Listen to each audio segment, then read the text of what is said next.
Shalom, shalom frères et sœurs en Christ et bienvenue à la Rhapsodie de ce mardi 2 mai 2023.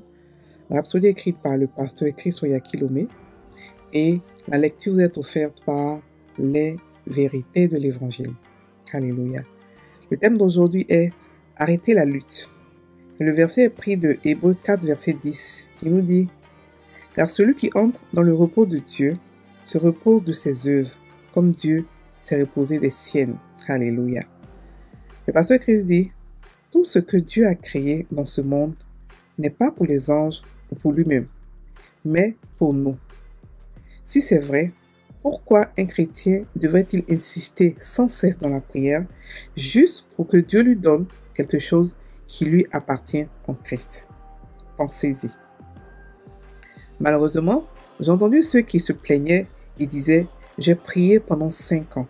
Avec un jeûne intense, j'ai même semé des graines, juste pour être guéri de cette maladie. » La vie pour eux est devenue une guerre spirituelle, ou pour ainsi dire une lutte sans fin dans la prière, juste pour vivre en bonne santé, pour payer un maigre loyer, pour passer leur examen, ou même pour avoir un talent, un travail décent.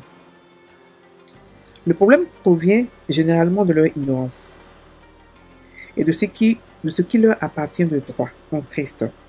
Psaume 82, verset 6 à 7 dit « J'ai dit, vous êtes des dieux, et vous êtes tous des fils du Très-Haut. Cependant, vous mourrez comme des hommes, vous tomberez comme un prince quelconque. Pourquoi mourrait-il comme des hommes? Pourquoi tomberait-il comme l'un des princes? C'est parce qu'ils ne savent pas, c'est-à-dire leur ignorance. Premièrement, vous appartenez à un grand royaume gagnant. Alors redressez-vous, mettez le torse en avant et redressez-vous parce que Jésus a déjà payé le grand prix fort pour que vous marchiez dans la victoire et profitiez de toutes les bénédictions. Comment parlierez-vous?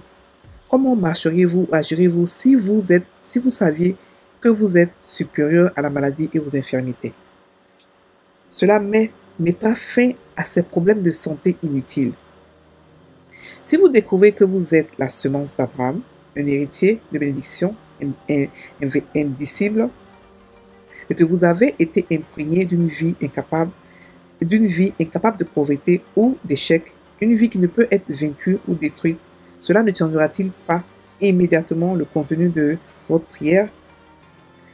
Apprenez à connaître la parole par vous-même. Connaître ces vérités, rappelez-vous, la vie de bénédiction est votre héritage en Jésus-Christ. Dieu vous a déjà béni au-delà de toute mesure. On peut le lire dans Éphésiens 1, verset 3. Nous nous rappelons que nous pouvons tout mettre en œuvre pour les âmes et que nous pouvons mettre n'importe quoi. Aucun montant n'est trop pour l'âme. Rien n'est trop. Alléluia. Fin de la Rhapsodie. Alors, qu'est-ce que le pasteur nous dit? Il nous dit que nous devons arrêter de lutter, dans la prière surtout. Nous devons arrêter complètement de lutter et que nous sommes dans le repos de Dieu. Le verset nous dit que Dieu est dans son repos et nous sommes aussi dans le sien parce que nous sommes dans le temps de la grâce. Il explique qu'il y a beaucoup de chrétiens qui se disent que Dieu veut qu'ils prient pendant des heures pour un seul problème. Il y a des personnes qui vont guérir d'une maladie pendant 10 ans. C'est-à-dire que pour que leur foi puisse être activée, ça prend 10 ans. Pour une seule petite maladie. C'est-à-dire que pour quelque chose que Dieu leur a déjà donné, pour quelque chose qui leur appartient déjà, ils doivent travailler dur dans la prière. Donc c'est pour cela qu'on parle souvent de combat spirituel. Les chrétiens font des prières, des veilles de combat spirituel, de nuit, de brisement de ceci, de cassage de cela, parce qu'ils sont encore dans le système de se battre pour obtenir ce qu'ils veulent. Alors que la Bible nous dit que on a déjà tout reçu. La Bible dit quoi? Que tout est à vous. Tout est à vous. Vous avez tout, on a tout en Christ. Tout est à nous, mais c'est l'ignorance qui fait que on ne sait pas qui nous sommes, ce que nous possédons. Écoutez, Christ est venu nous donner quoi? Il est venu faire 3 choses pour nous. Dans l'évangile, on a 3 grandes bénédictions. 3 grandes bénédictions. Il nous a donné d'abord sa nature. Sa nature, c'est sa vie. Ensuite, il nous a donné son héritage à lui. Ensuite, il nous a mis là où il habitait. 3 grandes choses. Et en plus de tout cela, on nous a donné aussi son esprit. l'Esprit de Dieu qui habite en nous, son nom, le nom de Jésus, sa parole. Donc on a tout reçu. La Bible dit qu'on est des dieux.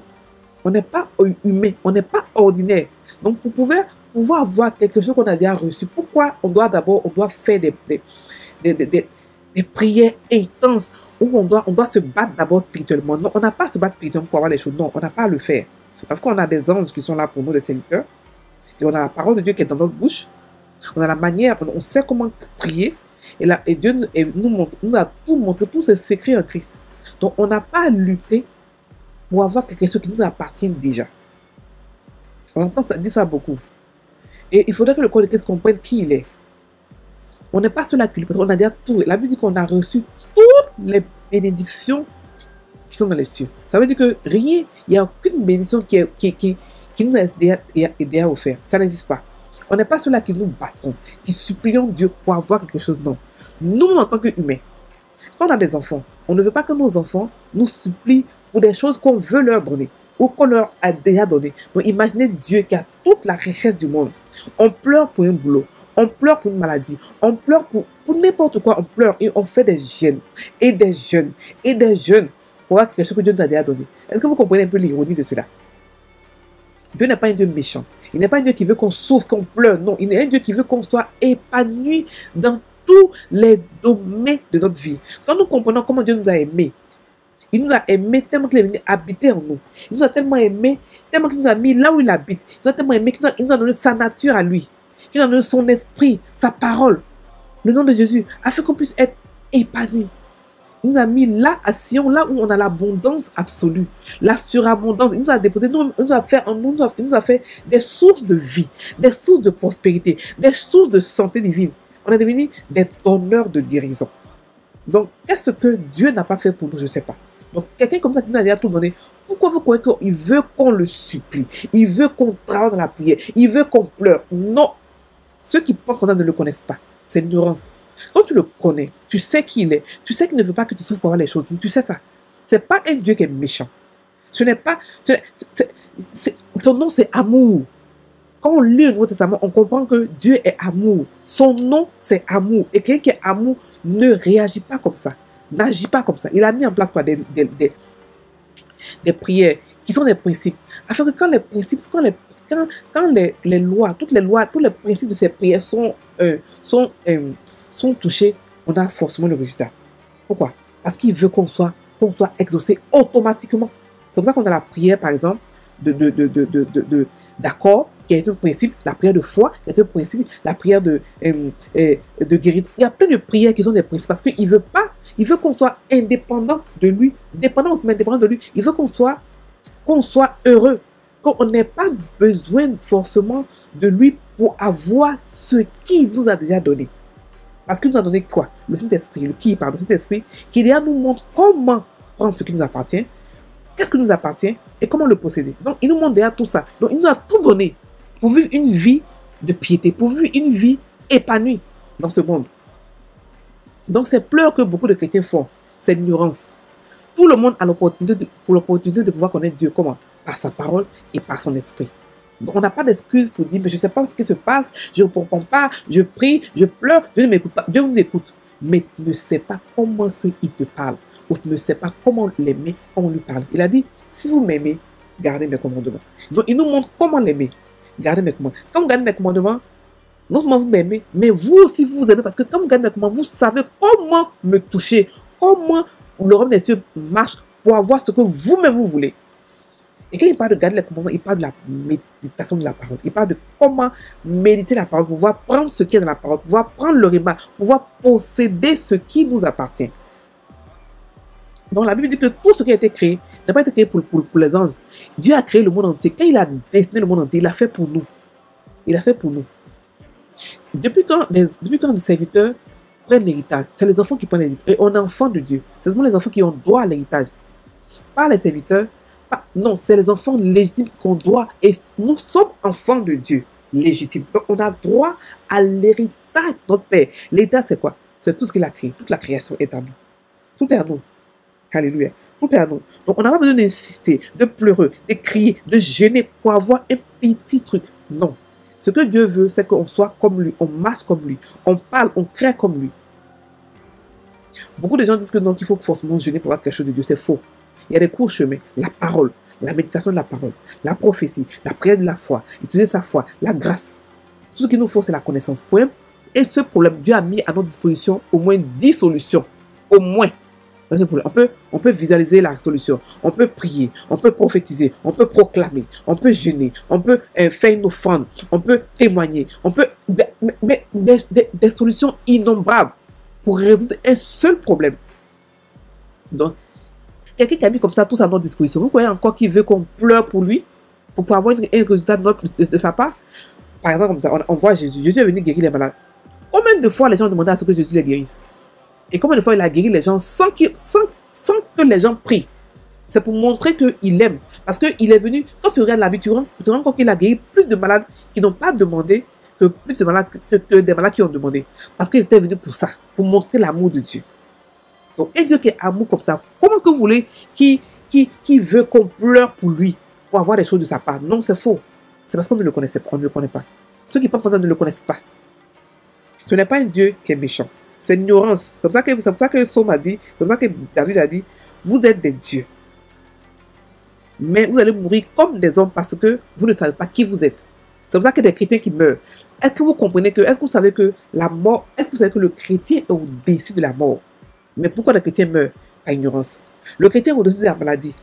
Ignorance. Le chrétien est au-dessus de la pauvreté. Ignorance. Le chrétien est au-dessus de Satan même et de tout son royaume. Ignorance. Et beaucoup sont aujourd'hui traumatisés par Satan. Ça pleure. Ça fait des cauchemars, il me poursuit. C'est quoi? Parce que on ne sait pas qui nous sommes.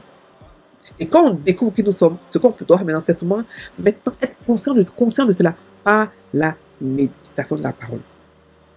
Frères et sœurs, tous les jours, ici, on médite dans cette chaîne, on médite 6 fois par jour, 10 minutes. Joignez-vous à nous, méditons la parole de Dieu ensemble. Il faudrait que la parole de Dieu puisse être ancrée dans nos cœurs, dans vos cœurs, pour faire de l'effet. Pour créer l'amour, pour créer les miracles que vous voulez voir.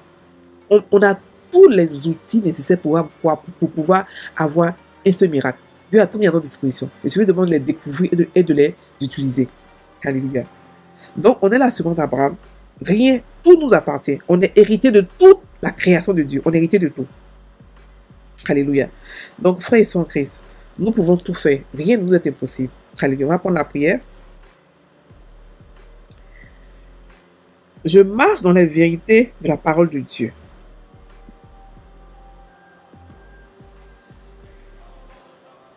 Et elle me familiarise avec mon héritage en Christ. Je profite de toutes les nombreuses bénédictions aux multiples facettes. Je vis dans l'accomplissement de la réalité des bénédictions de Dieu.